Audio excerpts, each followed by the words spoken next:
7장 신학의 철학적 착상과 그 영향. 기독교 신학이 플라톤, 아리스토텔레스, 스토아, 제논 철학으로부터 적지 않은 영향을 받았다는 점에 대해서는 앞에서 우리가 충분히 논의한 바가 있다. 처음부터 완전한 진리라고 볼 수 있는 기독교가 이런 헬라 철학으로부터 영향을 받았다는 사실에 대해서 의아하게 생각하는 이들을 위해 여기서 한마디 짚어야 할 것 같다. 초기 기독교는 예수 사건에서 하나님의 구원이 완성되었다고 생각하기는 했지만 그것을 독단이 아니라 보편적 지평에서 해명하려고 노력했다. 독단적이라는 말은 닫힌 논의 구조라고 한다면 보편적이라는 말은 열린 것이라 할 수 있다. 초기 기독교는 예수에게서 일어난 구원 사건을 확신하고 있었지만 그 문제를 끊임없이 열린 자세로 논의했다는 말이다. 예수가 메시아이며 재림할 주라는 사실을 무조건 선포하면 충분하지 더 이상의 열린 논의가 왜 필요한가 하고 궁금하게 생각할 사람들이 있을 것이다. 이것은 곧 진리의 종말론적 사태와 연결되어 있다. 종말이 이르기 전까지 우리가 경험하는 사물과 현상 그리고 모든 가치와 이론들은 잠정적인 성격 안에 들어있다. 기독교 교리의 잠정성을 전제한다면 기독교가 자신의 교리를 독단이 아니라 보편적 지평에서 해명해야 한다는 것은 너무나 당연한 결론이다. 진리, 알레테이아란 무엇인가? 낱말 뜻으로만 본다면 진리는 참된 이치이다. 문제는 참되다는 사실을 어떻게 판단할 수 있는가 하는 데에 놓여 있다. 여기에는 인간의 제한적 인식론이 연루되어 있다. 진리가 전체 역사와 연관되는 참된 이치라고 할 때 인간은 아주 짧은 순간에만 존재하기 때문에 이런 진리를 인식하기에는 숙명적으로 불가능하다고 볼 수 있다. 여기서 두 가지 관점만 짚자. 첫째, 기독교는 이런 인간의 제한적 인식론에 근거해서 하나님의 계시를 진리의 중거로 생각한다. 따라서 그 하나님의 계시를 바르게 인식하는 것이야말로 진리에 이르는 척경인 셈이다. 둘째, 하이데거는 진리가 타른페의 속성이라고 했다. 이것은 진리의 존재론적 성격을 지적한 진술이다.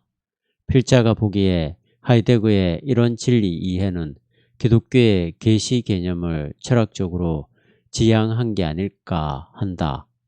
나는 길이요 진리요 생명이니 나로 말미암지 않고는 아버지께로 올 자가 없다는 요한복음의 진술이 기독교의 진리론의 핵심이다. 이렇듯 헬라 철학과의 보편적인 대화를 마다하지 않는 기독교 신학은 그들에게서 여러 인식론적 방식을 배웠지만 그것에 머물지 않고 기독교 신학의 독특한 사유를 통해서 그들에게 영향을 끼쳤다. 서로 다른 전통에 의한 것이라고 하더라도 그것이 진리 전체와 연결되어 있기만 하다면 서로 영향을 끼칠 수밖에 없다. 예컨대 한국의 창과 서양의 아리아가 전혀 다른 발성법에 따른 노래이지만 서로가 열린 마음으로 그런 음악 경험을 나눌 수 있다면 서로에게 영향을 끼칠 수 있는 것과 같다. 판넨베르크의 설명에 따르면 신학이 철학에 끼친 중요한 주제는 5 항목이다. 1. 세계 우연성. 서양 문명을 대표하는 헬라 사상과 히브리 사상은 이 세상을 보는 틀이 서로 달랐다. 헬라인들은 이 세상을 영원 회귀하는 공간이라는 뜻으로 이 세상을 영원 회귀하는 공간이라는 뜻에서 코스모스라고 보았으며, 히브리인들은 하나님에 의해 창조되었으며, 따라서 시간에 의해서 제한받는다는 뜻에서 에온이라고 보았다. 고대 물리학은 오늘 우리의 물리학적 정보에 비해서 미개한 수준이었기 때문에 일종의 직관을 통해서 이렇게 각각 다른 결론에 도달한 것이다. 현대 물리적 관점에서 일단 지구를 포함한 태양계가 유한한 별이라는 점에서 히브리인들의 시간적 세계 이해가 옳다고 볼 수 있지만, 이 우주 전체가 무한하게 확장되고 있다는 차원에서 본다면, 그리고 수많은 별들이 생성과 소멸의 순환 안에 들어있다는 점에서 본다면 공간적 세계 이해도 역시 틀렸다고 단정할 수는 없다. 일단 우리는 여기서 기독교 신학의 시간적 세계 이해가 어떻게 발전했는지에 대해서 좀 더 생각해 보자. 기독교의 세계 이해는 기본적으로 구약의 창조 신앙에 그 뿌리를 두고 있다. 만약 하나님이 이 세상을 창조했다면 이 세상의 모든 사물들은 유일해적일 수밖에 없다. 창조의 하나님은 붕어빵을 찍어내는 기계가 아니라 모든 사물에 고유한 창조의 의미를 새겨두는 그야말로 창조자이기 때문이다. 어거스틴은 이 창조의 유일해성을 구원의 유일해성과 한 묶음으로 처리했다. 창조로부터 종말까지 이루는 그 과정의 시간, 사건마저 유일해적인 것이다. 그리스도는 단 한 번 죽었으며 그 부활을 통해서 죽음을 최종적으로 물리쳤다. 이처럼 우리는 부활한 뒤에 주님과 함께하고 더 이상 죽지 않을 몸으로 돌아갈 것이다. 이런 모든 것들은 반복되는 게 아니라 유일해적으로 일어나는데, 이런 사상의 단초가 곧 창조신앙이다. 유일해적이라는 이 통찰은 자연스럽게 이 세계의 우연성 개념으로 연결된다. 물론 이 우연성이라는 용어가 어쩌다가 그렇게 되었다는 뜻이라기보다는 이 세상을 기계적인 필연성의 산물로 보는 것을 극복하는 개념이라 할 수 있다. 판넨베르크의 설명에 의하면 이런 우연성 개념이 13세기 말 둔스 스코투스에 의해서 결정적인 사건이 되었다고 한다. 이 과정에는 아리스토텔레스의 우연한 것에 대한 견해가 개입되었다. 아리스토텔레스는 형상과의 대립적인 의미에서 진료를 설명하면서 이런 저런 규정을 채용할 수 있는, 그래서 우연한 것의 원인이라 할 수 있는 바로 그것이라고 했다. 그에게는 현실적인 것, 형상이 가능한 것, 진료보다 상위이기 때문에 가능성은 근본적으로 늘 무언가 존재하는 것들로부터 언급된다. 이 가능성은 경우에 따라 늘 다를 수 있기 때문이다. 존재하지만 존재하지 않을 수도 있는 가능한 것은 사실상 우연한 것들과 일치한다. 129면. 이와 달리 우연한 것은 없을 수도 있지만 실제로는 있는 것들의 실존적 사실성을 통해서 단순히 추상적으로 가능한 것들과 구별된다. 그렇지만 아리스토텔레스가 이 구별을 완성시키지 않았기 때문에 우연성과 가능성의 개념이 축소되고 말았다. 둔스 스코투스는 우연하게 존재하는 것들을 야기하는 것이 무엇인가에 대해 질문함으로써 우연성 개념을 신학적으로 해석했다. 그는 자유롭게 행위하는 원인만이 우연을 야기할 수 있다고 보았다. 그가 볼 때 우연이 있다는 사실은 만물의 제일 원인자가 자연의 필연성에서 작용하는 게 아니라 우연하게 작용한다는 사실을, 즉 자유로운 원인으로서 자기의 뜻을 통해서 작용한다는 사실을 증명하는 것이었다. 제1원인자가 자신의 본질적 필연성에서 모든 것을 생산한다면 세상에는 우연이라는 것이 일어날 수 없다는 뜻이다. 둔스 스코투스의 이런 논리에 의해서 이제 아리스토텔레스의 생각과 달리 사물의 가능성이 그 현존보다 앞서게 되었다. 그 현존은 하나님의 자유로운 결정 안에 놓여 있는 것이다. 즉, 세계는 실제적인 모습으로 되기 전에 이미 존재할 수 있었다. 130면. 이제 우연성 개념은 진료의 불규정성에 기초하고 있는 게 아니라 이 세상의 창조자인 하나님의 의지와 자유에 기초하고 있다는 의미로 새겨지게 되었다. 실제로 존재하는 것의 특징은 더 이상 필연성이 아니라 하나님의 자유이다. 창조적인 하나님의 자유는 자연의 필연성이 제기하는 강요로부터 인간이 자유로울 수 있는 근거와 조건이다. 따라서 모든 피조적인 현실성은 우연하며 그 현존은 궁극적으로 하나님의 창조의지에 기인하고 있다. 피조된 모든 현실성이 우연하다는 이 사상은 현대에 들어와서 당연한 것으로 밝혀졌다. 물론 17세기 이후로 자연법적 질서 안으로 이 우연성 개념이 퇴각한 적이 있지만 이제 20세기의 자연과학에서 사건의 우연성 전망이 훨씬 강력하게 부각되었다. 양자물리학에서는 이 세계를 일종의 필연적인 결과로 보는 기계적인 자연과학관이 근본적으로 허물어졌다. 시간의 속성이 불가역적이라는 점에서도 역시 모든 개체 사건이 반복되는데도 불구하고 역시 궁극적으로는 유일해적이다. 이것이 의미하는 바는 자연율에 의한 규칙적인 과정의 시작과 끝만 우연한 게 아니라 사물의 규칙성에 상관없이 모든 사건의 근본적인 토대에 우연성이 놓여 있다는 의미이다. 규칙적인 반복성의 등장은 우연한 소요성이라 할 수 있다. 131면.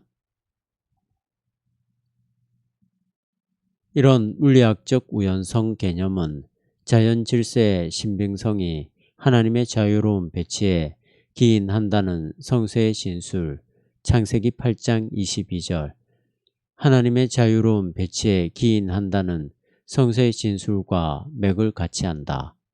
창세기 기자는 노아 홍수 이후에 인간과 새로운 계약을 맺으신 하나님에 대해서 보도한다. 하나님은 땅이 있는 한 뿌리는 때와 거두는 때, 추위와 더위, 여름과 겨울, 밤과 낮이 쉬지 않고 올 것이라고 말씀하셨다. 2. 개인. 후기 헬레니즘에서 개인에 대한 관심이 어느 정도 강조되기는 했지만 전체적으로 놓고 볼 때 개인에 대한 평가는 그 한계가 분명했다. 플라톤은 영혼불멸설을 통해서 인간이 이 땅에 있는 삶을 뛰어넘어 영원성에 참여한다고 주장했지만 이 플라톤의 영혼은 분명하지 못한 여러 재생표상과 연결되어 있기 때문에 이 세상에 태어나서 죽을 때까지 육체를 갖고 개체 실존으로 살아가는 그 인격체와는 일치될 수 없었다. 모든 생명체가 윤회한다는 불교의 생명관에 따른다고 하더라도 이 땅에 구체적인 형태를 갖고 살아가는 개인은 큰 의미가 없다. 이 세상에서의 삶이 또 하나의 다른 삶으로 건너가는 작은 징검다리에 불과하기 때문이다. 이와 달리 기독교는 인간이 지상에서 유일해적으로 살아가는 개체 인격이라는 사실을 아주 명확하게 인식할 수 있었다. 이 사상은 이미 바벨론 포로기 이후 유대교의 종교적 개인주의를 통해서 어느 정도 토대가 잡혀 있었다. 예수는 영원한 사랑의 하나님이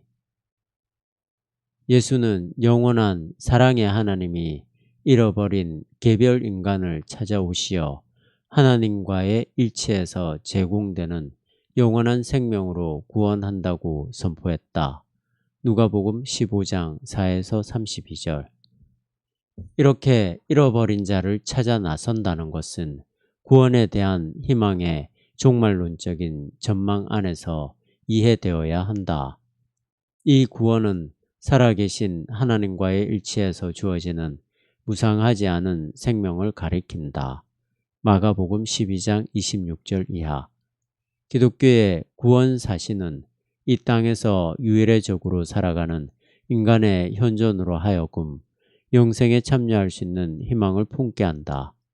그 인간은 몸과 영혼이 하나로 이루어진 존재다. 이런 사상과 상응해서 초기 기독교 신학은 영혼을 몸과 영혼으로 창조된 인간의 구성 요소로 파악했으며, 이렇게 규정된 영혼의 불멸성에 대한 생각을 몸의 부활과 연결시켰다.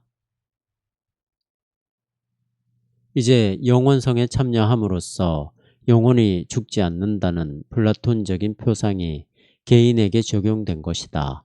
즉, 태어나서 죽을 때까지 이 땅에서 유일적으로 현존하는 개인과 연결된 것이다. 이 현존이 지금은 여전히 구체적인 몸으로 살아가지만 앞으로 영원한 존재로 변화되어 영원성에 참여하게 될 것이라는 뜻이다.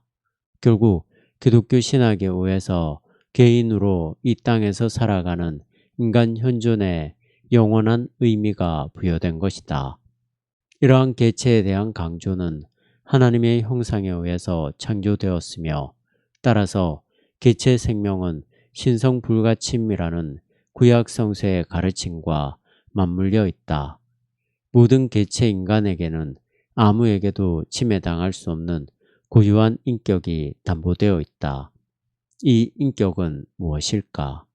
이성인가? 사랑인가? 덕인가? 또는 보이지 않는 그 어떤 영적인 것인가? 또한 어떻게 인간의 인격에 하나님의 형상이 담길 수 있을까?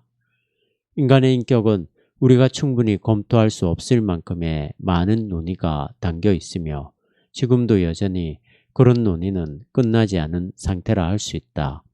우리는 여기서 일단 기독교가 인격을 자유로 생각했다는 판넨베르크의 설명에 귀를 기울여 보자. 기독교 사상에서 인격성은 인격을 규정하는 상관 개념을 손상하지 않은 채 늘 자유라고 생각되었다. 타자와 특히 고유한 인격의 신적인 권한과 자유롭게 맞서 있는 것으로 생각되었다. 자유 사상과의 이러한 연결은 기독교 사상에서 이성적인 본질이 자유와 다르지 않은 것으로 생각될 수 있었다는 사실로 소급된다. 왜냐하면 자유로운 행위로 세상을 창조한 하나님의 형상인 인간도 역시 자유롭게 창조되었기 때문이다. 그래서 이미 이레네우스는 하나님을 가리켜 자유로운 의지로 인간을 자신과 비슷하게 만들었다고 묘사했다. 창조 행위와 하나님과의 관계를 통한 인격의 구성이 손상받지 않고 인간은 자기의 현존을 구성하는 사태에서 자유롭게 이런 혹은 저런 입장을 취할 수 있다. 138면 인간은 하나님 안에서 아버지와 예수의 아들 관계에 참여함으로써 확고해질 수 있었다. 이로써 이제 인류사에서 취하겠던 의지의 자유는 튼튼한 토대에 설 수 있다. 바로 이 대목에 기독교 인간 이해의 독특성이 확인될 수 있다. 인간은 하나님에 의해서 피조된 존재임에도 불구하고 예수 그리스도를 통해서 궁극적인 자유를 확보하고 있다는 게 바로 그것이다. 예수와 하나님이 삼위일체의 구도 속에서 일치하지만 여전히 예수 인격이 고유한 자유를 확보하고 있다는 사실이 바로 이에 대한 논리적 토대라 할 수 있다. 3. 역사로서의 세계. 기독교 이전의 고대인들이 시간을 우주적 순환이라는 의미에서만 경험한 반면에 구약 성서는 시간을 미래적 완성을 향해 나아가는 직선적이고 불회귀적인 과정으로 이해했다는 주장이 간혹 비판받기는 했지만 큰 틀에서는 틀린 주장이 아니다. 엘리야데는 이렇게 말했다. 하나님의 현현이라는 역사의 의미는 유대인들에게 최초로 발생했다. 유대인들에게는 인간 행위의 결과가 최우선이 아니라 오히려 하나님 행위의 개념, 즉 모든 것이 하나님의 하신 일이라는 명제가 최우선이었다. 하나님의 행동은 피조물의 행동과 인간의 행동도 포함하며 관통한다. 피조물의 행동은 하나님의 손 안에 들어있는 도구이다. 성세의 역사에는 인간의 행위만이 아니라 인간에게 일어나는 모든 사건까지 포함한다. 따라서 이스라엘의 하나님 이해는 늘 거듭해서 새롭게 발생하는 사건이 역사라는 사실을 증명하고 있다. 즉, 그들은 하나님으로부터 모든 사건을 연결시켜서 보았다는 말이다. 이것은 곧 앞에서 첫 항목으로 제시한 우연성이 바로 하나님이 사건에서 활동하는 표현이라는 것과 같은 의미이다. 가나안 정복의 역사에서 우리가 확인할 수 있듯이 유대인들은 그들이 살아가면서 만나게 되는 모든 사건들을 하나님과의 관계에서 해석했는데 그것이 곧 역사 개념으로 발전하게 된 단초라 할 수 있다. 기독교의 역사 이해도 유대인들이 생각하는 하나님의 선택 행위에 대한 신앙에서 발전했다. 바울에 따르면 아브라함의 선택은 유대 민족을 뛰어넘어 예수 그리스도를 통해서 하나님의 백성에게 주어진 약속에 참여할 수 있는 기회를 잡은 세계 민족을 목표로 한다. 갈라디아서 3장 15에서 29절. 로마서에서 확인할 수 있듯이 이스라엘이 버림받는다는 것은 곧 이방인들이 구원받기 위한 사건이다. 이레네우스는 예수 그리스도가 하나님의 형상이라는 바울의 진술을 하나님의 형상에 따라서 창조된 인간의 운명이 예수 그리스도 안에서 성취되었다고 해석함으로써 인간의 역사를 그리스도에 의해서 이루어진 완성을 향해 나아가는 역사라고 보았다. 인류가 하나님의 양육을 받는다는 알렉산드리아의 클레멘스와 어거스틴의 사상은 인류의 보편사적 이념의 권원인데 이런 사상의 뿌리는 훨씬 오래된 것이다. 하나님과의 관계에서 역사 개념을 파악한 유대교와 기독교에 반해서 프랑스 계몽주의에서 발언하는 근대 역사 철학은 더 이상 하나님이 아니라 인류를 역사의 주체로 부각시키고 있다. 말하자면 인류는 역사의 대상일 뿐만 아니라 역사를 통해서 자기를 실현하는 행위의 주체가 되었다는 것이다. 이런 사상은 역사적 단일성의 근거인 하나님의 행위에 대한 사상을 해체할 수 있다. 그렇지만 이런 세속적 역사 개념에도 기독교 역사 개념이 결정적인 영향을 끼쳤다는 점은 부인할 수 없다. 그러나 분명히 인류의 보편사 주제는 기독교를 통해서 철학사상에 그리고 역사서술에도 중재되었다. 이것은 기독교 신앙에서 개척된 세계와 인간의 현실성에 대한 새로운 시각에 의한 결과였다. 이러한 새로운 시각에서 부각된 주제에서와 같이 전체 인류를 포괄하는 역사관에도 역시 다음과 같은 사실이 유효하다. 기독교적 권언이 잊혀져 있던 그곳에서 여전히 그 증거가 계속해서 작용했다고 말이다. 146면 4. 무한자 개념. 헬라 철학자들도 나름으로 무한에 관한 개념을 파악하고 있었다. 아리스토텔레스는 무한자가 무규정성이라는 의미에서 진료적 속성을 갖는다고 보았다. 플라톤도 마찬가지로 존재자의 생성이 무규정성에 대한 한계 설정의 기준에 달려 있다고 생각했다. 그러나 이들에게 신성은 어떤 한계를 지닌 원리로 이해되었다.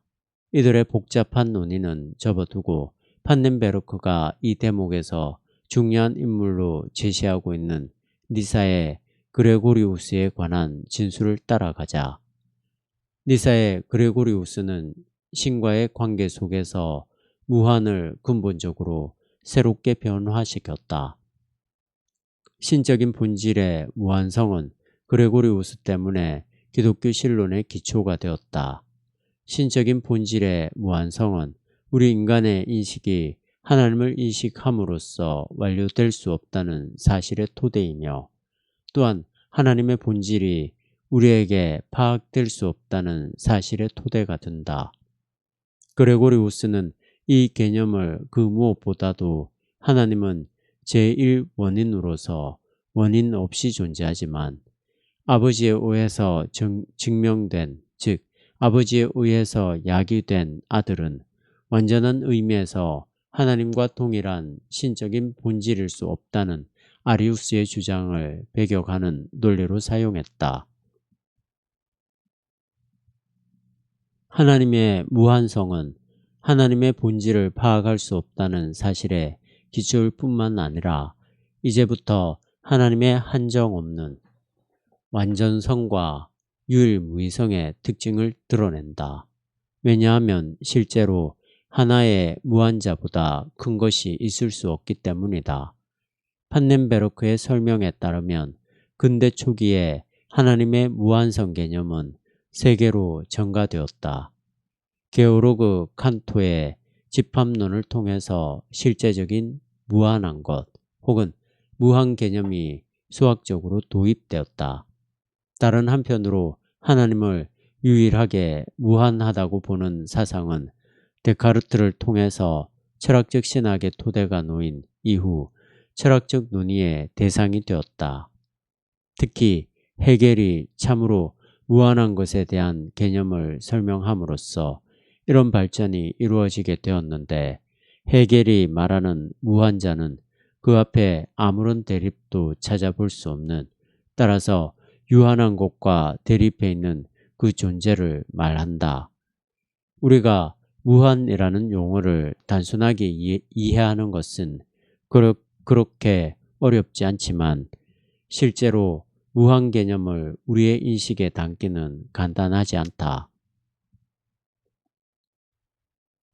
왜냐하면 이런 개념을 사유하는 우리가 실제로 유한하기 때문이다. 이런 유한하게 존재하는 것들의 범주 안에서만 무엇인가를 사유하고 있는 우리가 그것을 뛰어넘는 어떤 존재를 확실하게 포착할 수 없기 때문이다. 현 존재인 인간의 가장 궁극적인 실존을 가리켜 세계 내 존재라고 규정하고 있는 하이데거의 존재 개념에 의하면 이렇게 무한에 대한 사유 자체도 역시 유한한 존재자를 중심으로 한 형이상학이기 때문에 결국 존재 자체를 망각하게 된다. 5. 성육신 신앙. 우리 기독교인들이 성탄절을 맞을 때마다 예수는 바로 하나님이 인간의 몸을 입고 오신 분이라고 설명하는데 그것이 곧 성육신 신앙이다. 진료적 한계가 없는 신이 이런 진료의 한계 안으로 들어왔다는 이 이론은 우리가 사물을 중심으로 한 이 세상의 질서에 묶여 있는 한 이해하기 쉽지 않다. 특히 예수 그리스도의 성육신 사건에서는 베레 데우스, 베레 호모가 핵심인데 어떻게 한 인격체 안에 신과 인간이 하나의 본질을 이룰 수 있는가? 아마 우리는 존재의 신비를 전제하지 않는 한 이 성육신 신앙을 포착할 수 없을 것이다. 이런 점에서 성육신 신앙은 기독교가 타 종교와 구별되는, 그리고 다른 철학과 구별되는 가장 핵심 개념이라 할 수 있다. 플라톤 항목을 다룰 때 확인한 바이지만 어거스틴은 플라톤 철학에 삼위일체론이 있지만 하나님이 인간이 되었다는 성육신 사상은 없다고 지적한 적이 있다. 그만큼 성육신 신앙은 기독교의 독특한 사상인 셈이다. 중세기의 기독교 신학은 이 성육신을 초자연적 계시의 영역으로 유보함으로써 결국 철학적 논의로부터 밀려났다. 헤겔의 종교 철학에 이르러서 이제 계시, 성육신, 화해 같은 기독교의 기본 개념이 철학의 주제가 되었다. 판넨베르크의 말을 직접 들어보자. 헤겔에게서 성육신 혹은 하나님의 인간됨이라는 사실은 조직적 기능을 획득하게 되었다. 왜냐하면 하나님의 인간됨은 하나님에 대한 생각을 참된 무한자로 드러내기 때문이다. 즉, 하나님은 모든 유한한 것과 대립적으로 자기 자신에게서만 무한한 게 아니라 그는 유한한 범위에 한정되지 않고 오히려 그것에 현재함으로써 실제로 무한하다는 말이다. 하나님이 인간 안에 성육신 한다는 것은, 그래서 이것이 인류를 위한 성육신이 되었다는 것은 참된 무한자에 대한 사상이 단지 논리적인 생각만이 아니라는 뜻이다. 거꾸로 기독교 성육신 신앙은 정말 무한한 것에 대한 철학적 사상에 종교적 토대를 놓는다. 이런 사상은 기독교의 성육신 신앙에 포함된 그 진리만을 개념화하는 것이다. 149면 여기서 성육신 사상이 말하고 있는 핵심은 절대와 인간의 화해이다. 인간과 인간 사이의 화해만이 아니라 절대와 인간의 화해가 중요하다는 말이다. 근대주의가 이런 화해를 외면하고 자기 스스로의 절대화를 주장함으로써 결국 생명을 상실하게 되었다. 헤겔은 참된 자유는 절대와의 화해를 통해서만 획득될 수 있다는 사실을 명백히 한다. 이 화해는 자기의 유한한 현존을 절대화하는 망상으로, 그리고 자기의 자유의지로부터 나오는 자기 실현의 노력을 절대화하는 망상으로 유한성과 그것으로 인한 귀결에 대항하는 게 아니라 그것을 받아들이고 긍정할 수 있게 한다. 150면 판넨베르크에 의하면 참된 자유가 하나님과의 화해에 연유한다는 이 사실은 헤겔의 역사 철학에 앞서 기독교 신학의 성과라고 한다. 아들이 너희를 자유롭게 하면 너희는 정말로 자유로워질 것이요. 요한복음 8장 36절. 또는 주님의 영이 있는 곳에는 자유가 있다. 고린도후서 3장 17절. 주님의 영이 있는 곳에는 자유가 있다는 말씀에서 확인할 수 있듯이 기독교의 자유는 바로 하나님과의 화해에 토대하고 있다. 마틴 루터가 말하는 자유는 그리스도 안에서, 즉 신앙이 그리스도와 연결됨으로써, 또한 그리스도를 통해서 하나님과 연결됨으로써 그 토대가 잡힌다. 이러한 신앙은 우리를 모든 인간적 권위로부터 자유롭게 하며 동시에 하나님의 섭리라는 불빛에서 이웃을 섬기도록 자유롭게 한다. 헤겔은 종교개혁의 이런 자유 개념이 근대 자유 사상의 기초라고 보았다. 근대에서 오늘에 이르기까지 자유 사상과 연결되어 있는 파토스는 여전히 종교적 권원에서 생명을 유지한다고 볼 수 있다. 물론 자연법적 자유 사상에서는 이런 기독교적 권원이 해체되었다. 그럼에도 불구하고 자유라는 주제는 여전히 기독교와의 관계를 유지하고 있다고 보아야 한다.